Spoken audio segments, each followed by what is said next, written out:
We're going to talk about preparedness and what it's doing for us, but we also need to talk about the fires that are currently burning. I think that we need to talk about, you know, the successes and areas that we need to improve in, because we've got some real life stuff going on right now. And I think that if you practice like you play, everything gets better. It all gets easier. So currently, one of our biggest pushes that we saw this year was the evacuation of the Brook Trails area. And believe it or not, that is something that everyone involved in Mendocino County has been dreading. We have been just scared to death that something will happen in Brook Trails and we will have to evacuate it. And that's probably one of our bigger success stories, is that the Board of Supervisors, the CEO's office, Office of Emergency Services, have been working and supporting these fire safe councils and the people who know their areas and the people who are affected. And the evacuation of Brook Trails was probably the smoothest evacuation I have ever seen in my life.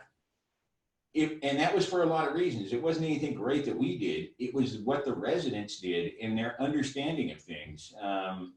We got ahead of that so that we knew if that fire jumped into Brook Trails, we should have 6 to 8 hours to get people out instead of that terrible 30 minutes that they had in the Paradise area.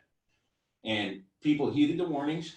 They took it seriously. They were ready to go. A few of the things that we didn't see coming were a lot of calls for service for ambulances for people who fell, people who hadn't been out of their homes because they were older people. COVID restrictions had them locked down. They hadn't been out getting the exercise. We had a lot of fall victims, and that's something that we didn't see coming. We're adjusting to that now. We're paying attention to those types of things. And, you know, it's some of that trial and error. Granted, the COVID restrictions have kept a lot of people in their homes more than what we'd like to see. All of us as a society don't want to be cooped up in the fashion that we have been. And it's having some impacts on us in places that we didn't see coming. What do you think, Brent? I think Sheriff points out a lot of great points. And I would also say that even with the evacuation aspects, HHS, our Health and Human Services Division, did a fantastic job adjusting shelter operations, coming up with new and unique ways in order to help those that maybe were isolating due to COVID or were on quarantine orders, and finding ways to either get them in hotels, put them in Whitmore Lane, even taking in animals and being able to separate people that maybe are having medical concerns, addressing that, and then getting animals placed into sheltering. So it was really a team effort. And again, it's more of the community's, a reflection of the community's ability to be prepared and take the heed the warning as fire kind of threatens certain areas. So the other thing that we look at as we continue on with this is we've got a good basic understanding of it now. And just like anything else, once you get the basic understanding of it down and the education is being put out to our residents, that's when we have to drill down further into these unforeseen problems that we hadn't seen in the past with the COVID stuff and with the falls, with the elderly people who are trying to get out of their homes in an orderly fashion. We're going to begin drilling down into those things to come up with some real good solid solutions, because we realize that they are there now. These issues are there now. And over the next few months, when the fires die down and we can start getting ahead of things again, that's when we can get that information out. That's when we can get drilled down. We can get services set up in these areas for this type of thing again, because we're aware of what the problems are going to be. Yeah, again, all great points. I think another aspect of it might be as we move forward, now we know, what the services are needed, who to make connections with, how to build better relationships with nonprofits and encourage more community engagement between different community members. Because time and time again, history shows survival, coming out ahead of a disaster is really about communities coming together and kind of helping at the lowest denomination to help people move, get out of the way, and taking action early. So I think those partnerships and gaps that we identify during a disaster right afterwards, it's the time to take that energy and kind of build those relationships so that we can continue to see improvement for future. I don't want to, you guys can continue.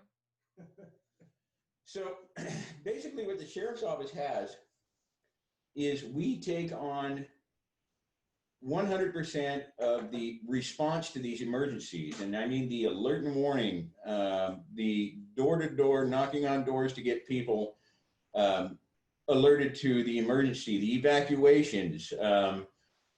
We also take on a lot of the liaison between sheltering, between different facets of the emergency operations system. And that's what Brent does for us. He's got, in the downtime when we aren't dealing with emergencies, he's dealing with getting things ready to go for the next one. Maybe Brent, you could kind of talk about that a little bit.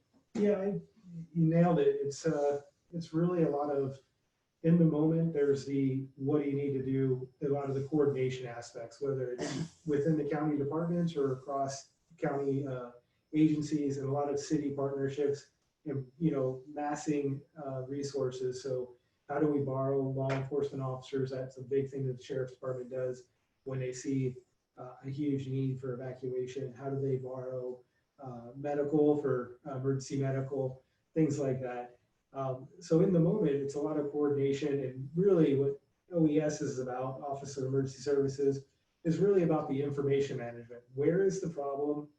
All right, this is what the sheriff's department needs, or different field response, PG&E, whoever, gathering up that information and trying to keep the executive staff and different policymakers informed. So it's kind of taking the, you know, tactical information that's going on and letting them know strategically where we're going, because that's a kind of a different paradigm than what we normally do, where they get to, you know, make decisions. It's going so fast that we need field response to be as supportive as possible in order to contain the issue. By normal, normally, when we're not having an emergency, OES is more focused on doing the planning aspect, because the plan's only as good as when you initially have an incident. So you do all the planning and then hope that it's going to go according to plan, and then adjust, as the fire drags on, or pandemic, or whatever it might be. So a lot of it's planning and grants and stuff like that, and trying to buy all the equipment or find creative solutions to problems that you don't really have the resources for during the moment. So that's a lot of what OES is. And the sheriff's department, houses those responsibilities also in partnership with the county executive, Carmel, just to try to make sure that we can borrow things from other departments in order to service the public or the cities in whatever fashion needs to be. Yeah, exactly. And the other thing is, in my world, strangely enough, the easiest governments that I ever get to deal with in Mendocino County are tribal governments. And the reason is they're small. I can call up the Round Valley tribe and they will hold a meeting in 15 minutes and they can make decisions immediately. And that's kind of what our Office of Emergency Services, when we open up the Emergency Operations Center, it basically becomes this small government of people who are allowed to make decisions immediately based upon what the needs are and what the availability of resources are. So it becomes this small government basically to manage an emergency, and the bureaucracy is completely pulled out of it so that we can move at a pace that serves the public. A big portion of that, of course, is to keep the Board of Supervisors in the loop, to keep every government in the loop about the directions that we're going. But there are a lot of decisions that have to be made so rapidly. When we have to evacuate places at 2 o'clock in the morning, we can't wait for a resolution from the Board of Supervisors to do this. We've got to keep them briefed up. But at the same time, this is about action during an emergency and planning during the non-emergencies. I hope that makes sense. It's kind of a strange way to have to explain things, but during emergencies, we've got to be able to make it. We've got to be able to make things happen at an extremely rapid pace, and that's what saves lives.